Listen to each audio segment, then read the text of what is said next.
Hey guys, Eric and Matt here, and we're going to be breaking down episode 3 of Game of Thrones, titled Lord Snow. So Matt, this is a very dense episode as you've described it. A lot of exposition, and yet you hang on every word because the dialogue is so great, the performances are so great. And yeah, everyone was on the road last episode, heading toward their destination. Now they reached their destinations, and everything's not what it's cracked up to be. Yeah, I mean, we were talking a little earlier. You know, when everybody gets to where they are supposed to be, they become quickly very unhappy because it's not what they were expecting. Yeah, except Ned, he probably expected the job to suck, you know, having to kill Lady in the last episode. Jon Snow certainly finds out that the wall is not really maybe what he wanted. But by the end, Daenerys and Jon Snow sort of flip around. They do a flip-flop. They kind of change their opinion on matters, especially Daenerys, who's sort of realized her leadership role as part of the Dothraki. Right.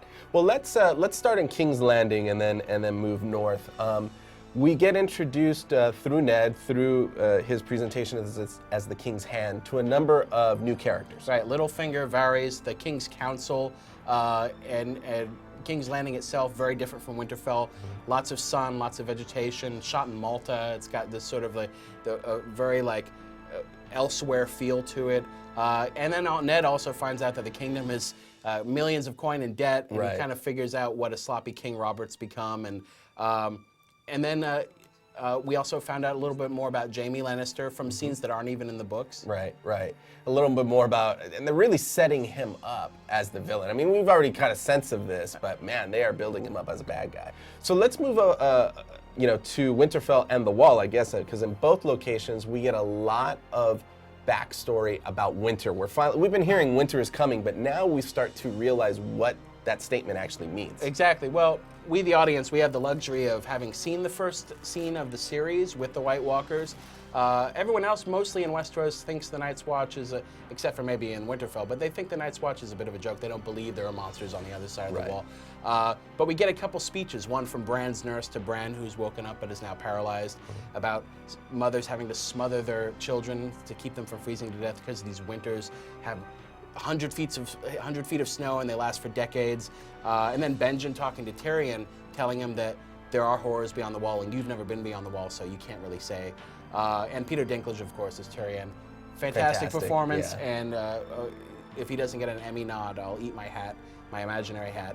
And basically, by the end, Jon Snow also starts training the recruits that he was initially beating on right at the beginning. Right, right. He didn't really get along with the folks at Castle Black when he first arrives, but towards the end of the episode, he's starting to kind of build a brotherhood as he references it. So two just characters I quickly want to touch on, and that's Arya and Daenerys. Arya kind of coming into her own as a Stark and the relationship between her father Ned, we see, and then Daenerys coming into her role as the Khaleesi of the Dothraki. That's right, and great scene between Ned and Arya, great father-daughter bonding moment. She's a true Stark. Basically, he realizes in that moment that she is not meant to be a lady. You know, that is not her path, and sets her up with they call it a dance instructor, probably to hide it from everyone else, but they get this great sword fighting teacher, not from Westeros, teaches her in a sort of a dancing, fluid manner and not a hack and slash manner. The water dance, he calls it. He's sort of a cross between Inigo Montoya and Eric Bogosian or something like that. It's a great scene watching her, especially catch the sword the second time. He tells her, you'll catch it the next time, and to fight with one hand. Just a great way to end the episode. Exactly. And then, of course, Daenerys turning the tables on her brother, which is a shock to him. Well, Viserys realizing that the Horde is going to follow the Queen, and Ser Jorah, too, who is supposed to be pledged to, quote, his uncrowned king, is pledging his allegiance to Daenerys as well. Yeah. Well, much more stuff to talk about. Too much for this episode, so be sure to check out Matt's written review of the show to find out more.